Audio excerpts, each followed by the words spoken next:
ba'du, fa ya ayyuhal hadirun wal hadirat, a'azanillahu wa iyyakum, para jamaah kaum muslimin wal muslimat Masjid As-Somad yang dirahmati Allah Azza wa Jalla. Alhamdulillah, kita panjatkan puja dan puji syukur kehadirat Allah Subhanahu wa taala atas begitu banyak karunia-Nya, limpahan nikmat-Nya kepada kita, terutama nikmat iman, nikmat di atas sunnah Rasulullah sallallahu alaihi wasallam, nikmat kembali bisa menjalankan ibadah kita, salat subuh berjamaah, kemudian kita lanjutkan dengan talabul ilmi. Maka ini adalah nikmat yang tidak terhingga, karena Nabi Muhammad sallallahu alaihi wasallam bersabda, "Man salaka tariqan yaltamisu fihi 'ilman sahalallahu lahu bihi tariqan ilal jannah." Barang siapa menempuh suatu jalan untuk menuntut ilmu, maka akan dipermudah langkah kakinya menuju surga oleh Allah Subhanahu wa taala. Pada pagi hari ini kita akan lanjutkan kajian Kitab Al-Wajiz fi Fiqh Sunnah wal Kitabil Aziz. Dan sekarang kita akan membahas adab dan etika salat berjamaah, terutama untuk kita awali dengan hukum atau adab seorang wanita salat berjamaah.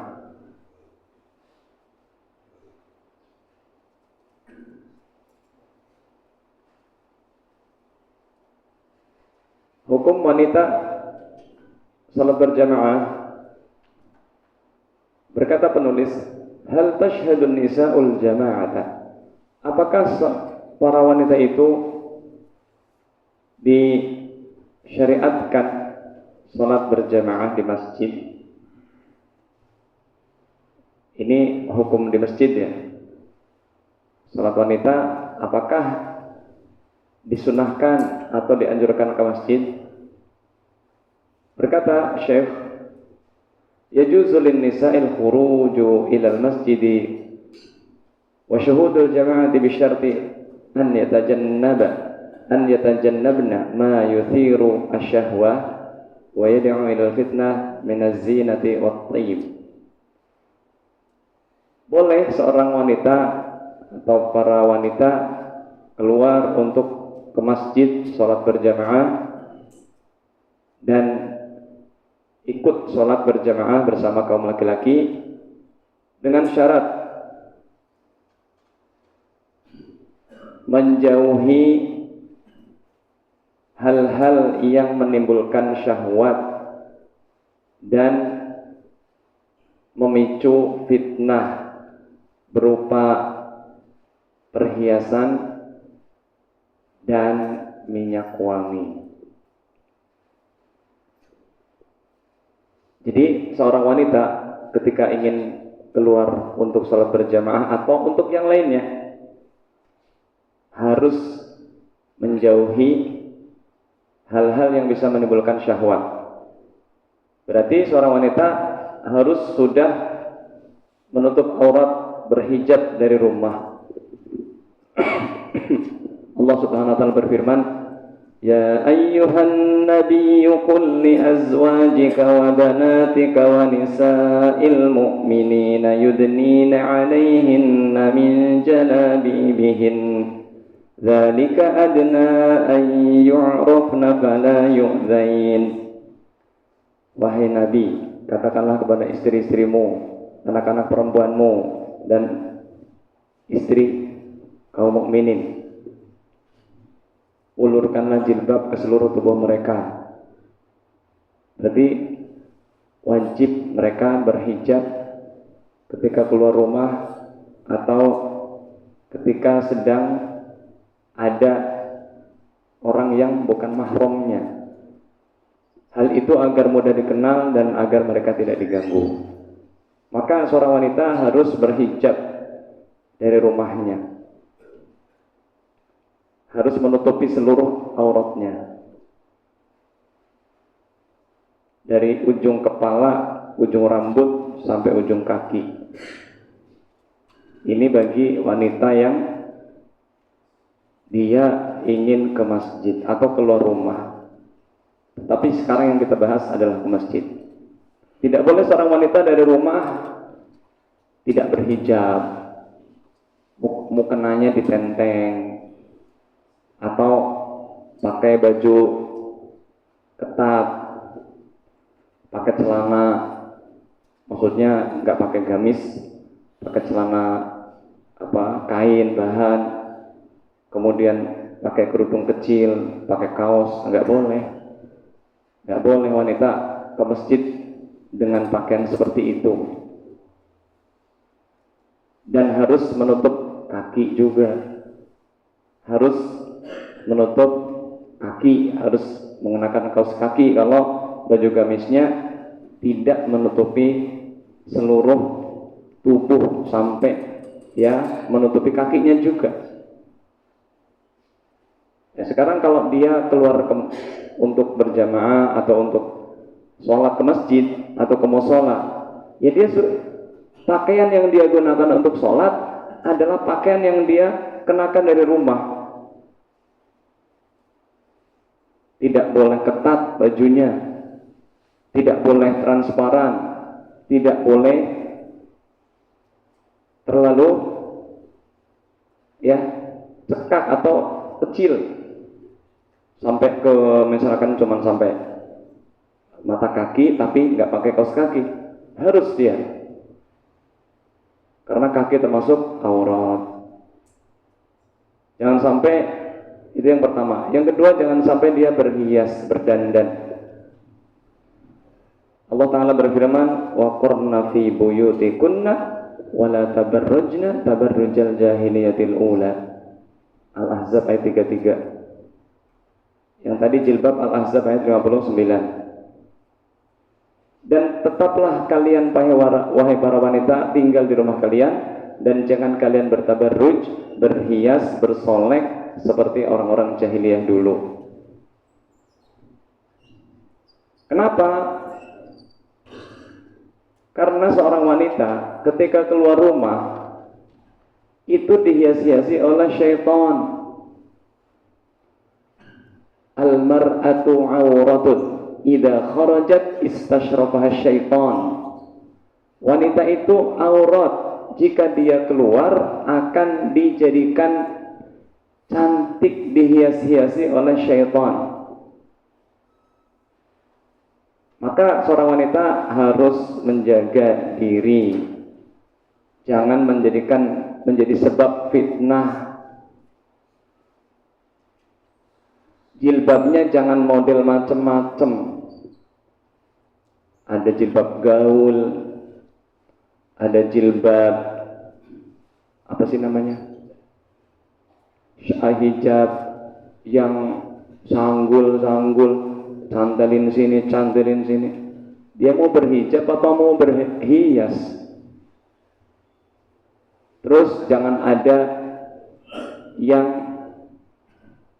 kelihatan lehernya. Leher nggak boleh kelihatan, dagu ini nggak boleh kelihatan. Yang boleh kelihatan ya cuman wajahnya, itu bagi yang mengatakan cadar itu sunnah. Kalaupun dia nggak bercadar, dia harus benar-benar menutup atau mencegah kemungkinan laki-laki melihatnya. Terus yang kedua,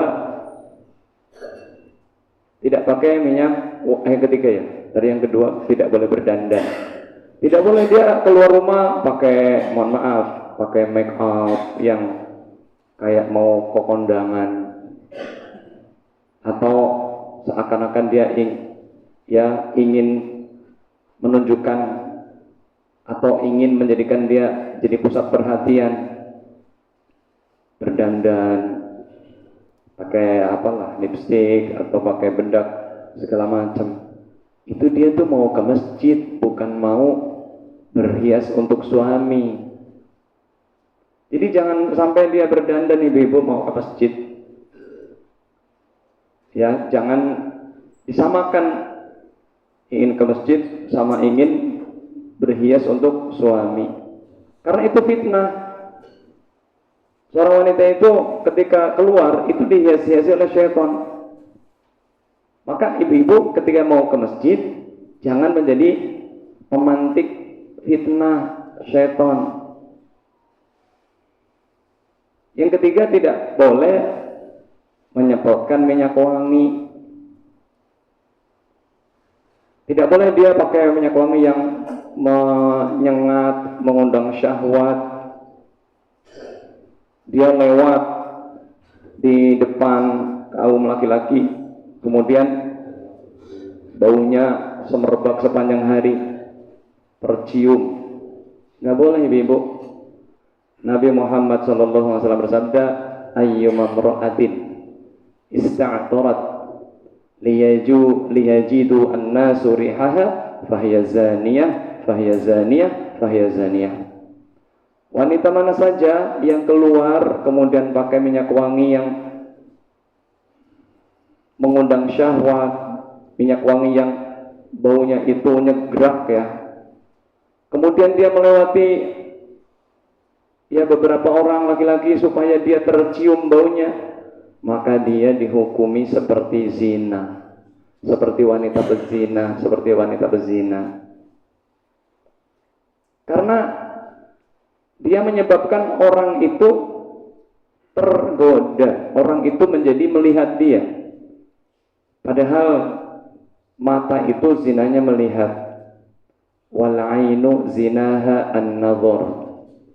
Wal yadu zinaha al-lamas. Wal rijlu zinaha al-mashyu.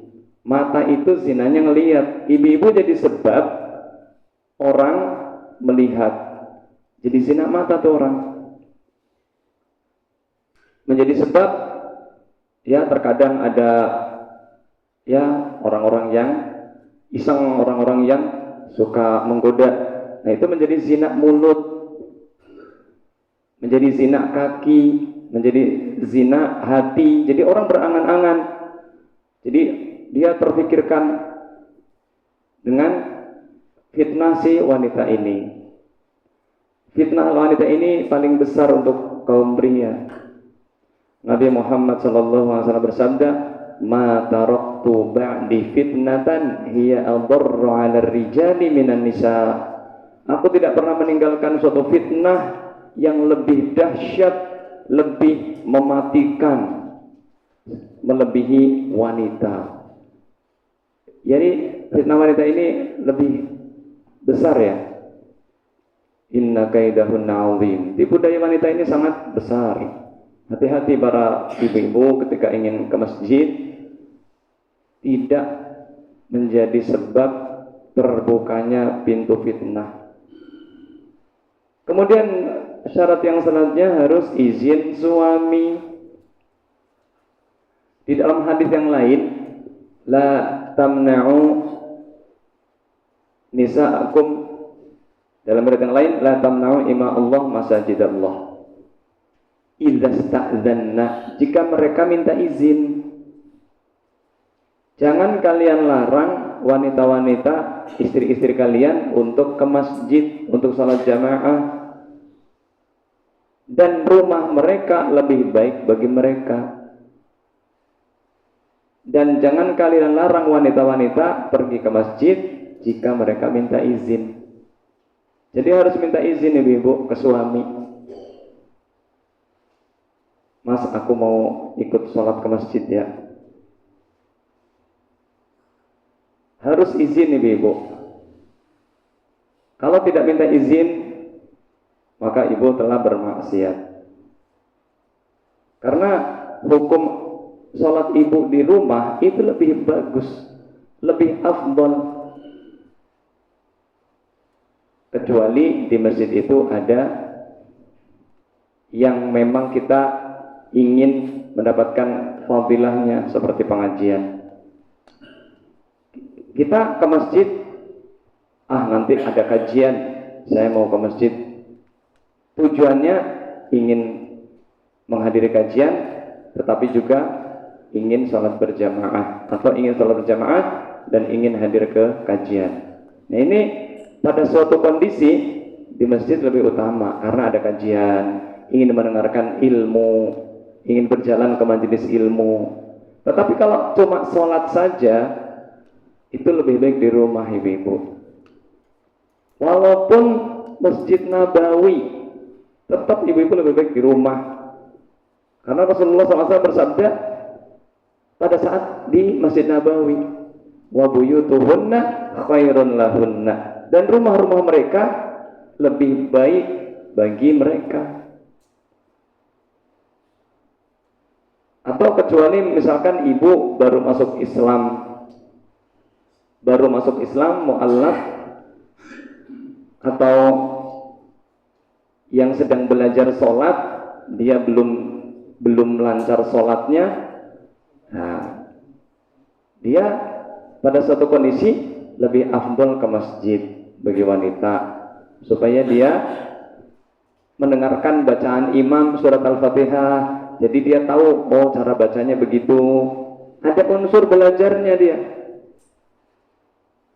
Tapi kalau dia sudah paham tentang syarat-syarat sholat, rukun-rukun sholat, wajib-wajibnya sholat, sunnah-sunnahnya sholat, pembatal-pembatal sholat, makruh-makruhnya sholat, mubah-mubahnya sholat, dia sudah menguasai itu. Dia sudah tahu ini syaratnya, ini rukunnya, ini wajibnya, ini sunnahnya, ini mubah-mubahnya, ini makruh-makruhnya, ini pembatal-pembatalnya. Nah, maka di rumah lebih bagus. Ya. Jadi harus minta izin ibu-ibu. Harus minta izin sama suaminya. Nabi Muhammad SAW bersabda, "Idza sta'dzannakum," jika mereka minta izin. Dalam riwayat yang lain, "Idza sta'dzanakum nisa'ukum ilal masajid fa'dzanu lahun." Jika istri-istri kalian minta izin untuk ke masjid, maka izinkanlah. Jadi suami juga jangan melarang. Jangan melarang. Jangan, kamu di rumah aja. Gak boleh, suami gak boleh melarang. Asalkan si istri sudah berhijab, tidak pakai minyak wangi, bajunya longgar, tidak ada maksud untuk menunjukkan kecantikan dan sebagainya. Kemudian ya Rasulullah SAW bersabda, "Man atal masjida li syai'in fahuwa hadduhu." Barang siapa pergi ke masjid untuk urusan sesuatu, maka dia mendapat sesuai tujuannya itu.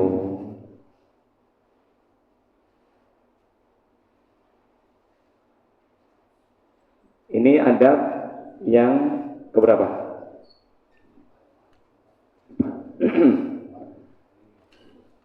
Empat ya. Masih keempat. Nabi Muhammad SAW bersabda, "Ithnani la tujawizu salatuhuma ru'usahuma. Abdun abiqun min mawalihi hatta yarji' ilaihi wa imra'atun asad zawjaha hatta tarji'." Dua orang yang salatnya tidak melampaui kepala-kepala mereka. Perhatikan ibu-ibu. Yang pertama, seorang budak yang tak lari dari tuannya, itu tidak diterima salatnya, Bu. Yang kedua, seorang wanita yang memaksiati suaminya, yang tidak patuh sama suaminya. Hati-hati ibu-ibu. Ibu-ibu sholat,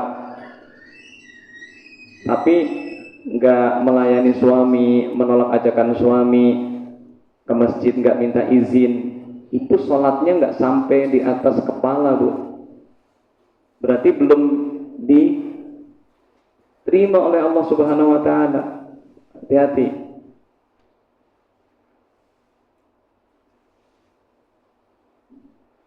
Kemudian yang tadi masalah minyak wangi, Nabi Muhammad SAW bersabda dalam riwayat Ahmad dan yang lain, "Ayyu mamra'atin tatayyabat tsumma kharajat ilal masjid lam tuqbal laha salatun hatta taghtasil ihtisaluha minal janabah."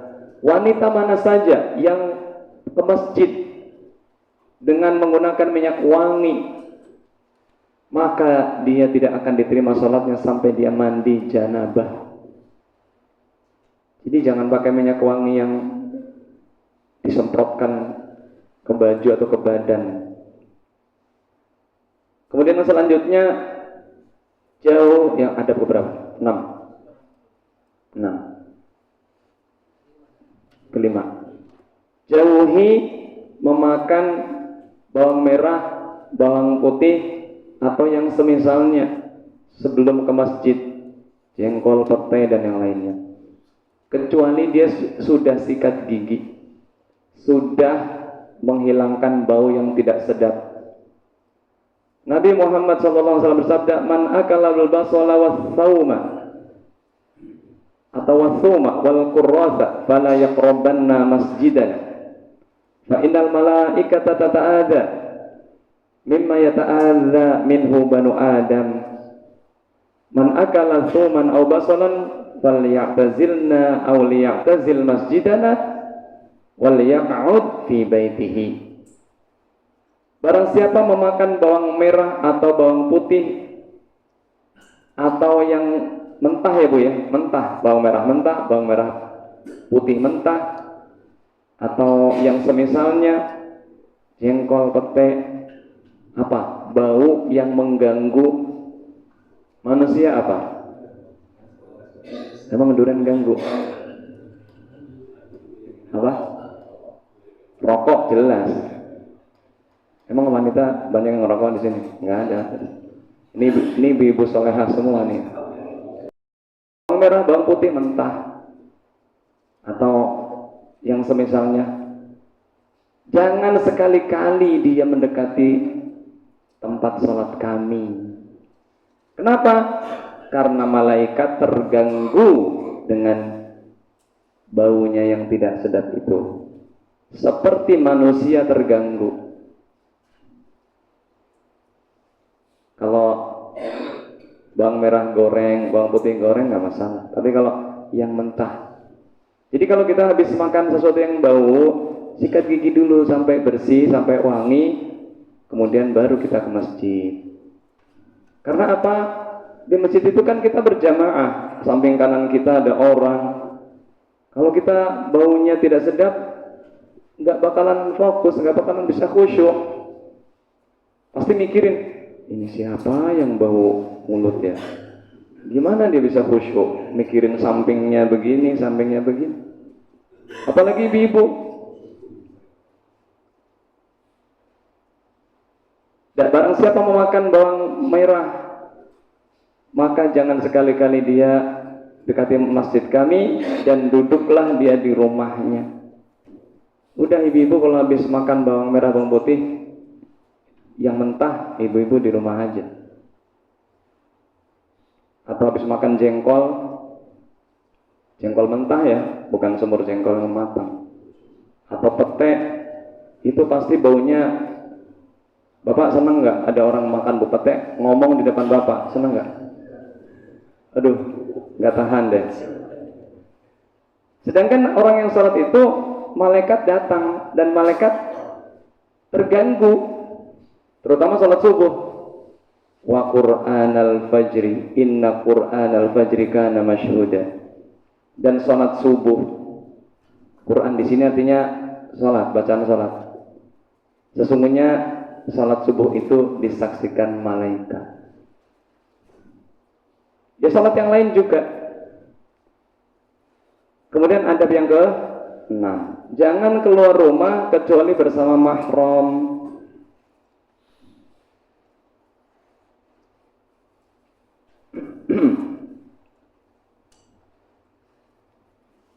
Jangan kecuali ya udah minta izin atau suaminya jauh ya, suaminya lagi kerja, lebih baik di rumah.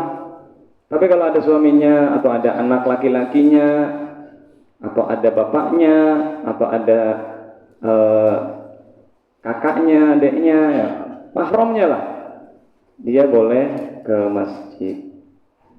Jangan dia ke masjid sama tetangganya laki-laki, ngobrol di jalan, nggak boleh. Harus sama suaminya atau mahramnya. Nabi Muhammad SAW bersabda, la yakhluwanna rajulun bimra'atin wala tusafiranna al-mar'atu illa wa maha mahram. Jangan seorang wanita itu berdua-duaan dengan non mahram, dan jangan dia bersafar kecuali bersama mahramnya. Ini banyak orang nggak paham, bermaksiat, dia umroh tapi nggak ada mahramnya, dosa dia. Umroh, suaminya nggak ikut karena kerja, dia sendiri, nggak boleh bu. Dia nggak wajib umroh tanpa mahram, tuh nggak boleh, nggak wajib. Maka jangan kita mengejar yang ibadah tapi kita bermaksiat kepada Allah. Jangan kita ingin ibadah ke Mekah, haji atau umroh, tapi kita nggak ditemani mahram. Ini dosa, ibu-ibu. La yahillu limra'atin an tusafira masirata yaumin wa lailatin illa wa ma'aha di mahramin. Rawahu Muslim. Tidak halal seorang wanita pergi safar jarak sehari semalam, dalam riwayat yang lain 3 hari 3 malam, kecuali harus ditemani mahram. Mahram itu ya suaminya. Suaminya bukan mahram ya. Suaminya itu artinya lebih dari mahram. Mahram itu yang dilarang dinikahi, bapaknya, anaknya laki-laki yang sudah gede ya, yang sudah dewasa. Mahram itu yang sudah dewasa, yang sudah balik, bukan bayi, bukan anak kecil balita. Belum jadi mahram dia. Maksudnya belum layak untuk menemaninya, karena supaya si wanita ini aman. Yang ke-7, aman di dalam perjalanan ke masjid. Terhindar dari kemungkinan bahaya atau gangguan orang fasik. Misalkan dia ketika ke masjid kok kanan kirinya atau di tengah perjalanan ada kemungkinan gangguan, entah preman-preman yang tidak punya etika, atau misalkan banyak sekali ya kemungkinan bahaya, maka jangan, ibu-ibu. Yang ke-8, menundukkan pandangan. Laki-laki juga ketika ke masjid jangan mengumbar pandangan. Dia harus menundukkan pandangan. Bukan berarti nunduk ya, bukan berarti nunduk begini. Menundukkan pandangan itu artinya kita kalahkan. Menundukkan itu mengalahkan. Bukan menundukkan, nunduk, jalan nunduk terus, nggak lihat kanan kiri, nabrak enggak. Menundukkan itu artinya dia mengalahkan pandangan dari yang haram. Ya memang terkadang bisa nunduk, bisa memalingkan pandangan dari yang haram. Kalau pandangannya di depan, ya kita nunduk. Kalau pandangannya di bawah yang haram, ya kita ke depan ke atas. Kalau pandangan yang haram di kanan, ya kita ke kiri. Kalau pandangan yang haram di kiri, kita ke kanan. Artinya kita memalingkan pandangan dari yang haram. Wanita lewat, terus di depannya ada laki-laki yang ganteng misalkan, ya jangan dilihatin terus. Ih ganteng, ya ibu mau ke masjid atau mau ngeliatin laki-laki? Terutama di HP juga Ya jangan liatin yang bisa menimbulkan dosa. Jangan melihat hal-hal yang mengganggu perjalanan dia dalam sholat. Allah Ta'ala berfirman, wa qul lil mu'minati yaghdudna min absarihinna, surat An-Nur ayat 31. Dan katakanlah kepada para wanita mukminat agar mereka menundukkan pandangan mereka. Ibnu Katsir mengatakan, semua yang diharamkan Allah yang bukan suaminya.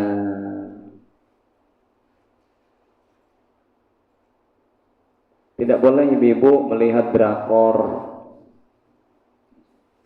sinetron yang di situ bercampur baur dengan laki-laki ketika masuk masjid atau keluar masjid. Ketika masuk masjid, kalau ada tempat khusus masuk wanita, ya masuknya dari situ. Tempat wudhu wanita, ya wudhunya di situ. Tapi lebih baik lagi wudhunya di rumah. Lebih baik lagi dia wudhunya di rumah. Berdasarkan hadis yang kemarin, man tatahharu fi baitihi tsumma raha ilal masjidi, barang siapa wudhu di rumahnya kemudian dia pergi ke masjid, ma min khutwatin yaqtuha illa rafa'allahu biha darajatahu wa hatta anhu sayyi'atuhu. Tidaklah seorang pergi ke masjid dalam keadaan sudah wudhu di rumah. Jadi ibu wudhunya di rumah, lebih menjaga dari fitnah juga, tidak terlihat auratnya juga. Wudhu di rumah, sudah suci, kemudian berangkat. Tidaklah satu langkah yang dilangkahkan kecuali akan menjadikan diberikan pahala setiap langkah. Satu langkah 10 kebaikan. Wal hasanatu bi asyri amsalihha. Setiap amal kebaikan dalam Islam, satu kebaikan itu dilipat gandakan jadi 10 ibu-ibu. Dan dihapuskan 10 kesalahan. Nah, ini kalau mau ke masjid, dia harus menjauhi ikhtilat, campur baur. Jangan sampai senggol-senggolan gitu. Jangan sampai dia ke masjid dengan tidak ada adab etikanya. Kemudian selanjutnya, jangan terburu-buru. Idza sami'tumul iqamata atau idza uqimatis shalat fa'alaikum bis sakinati wal waqar. Fama adraktum fasallu wa ma fatakum fa'atimmu. Jangan kalian terburu-buru ketika sudah iqamat atau sudah terdengar suara iqamat. Allahu akbar, Allahu akbar, asyhadu an la ilaha illallah. Ya, harusnya kan kita setelah adzan salat sunnah di rumah, sudah wudu, salat sunnah di rumah, kemudian berangkat. Tenang, tidak tergesa-gesa, tidak ngebut. Jangan kayak orang mau lari dari tsunami gitu. Buru-buru dia. Tenang aja. Wajar, jalannya biasa.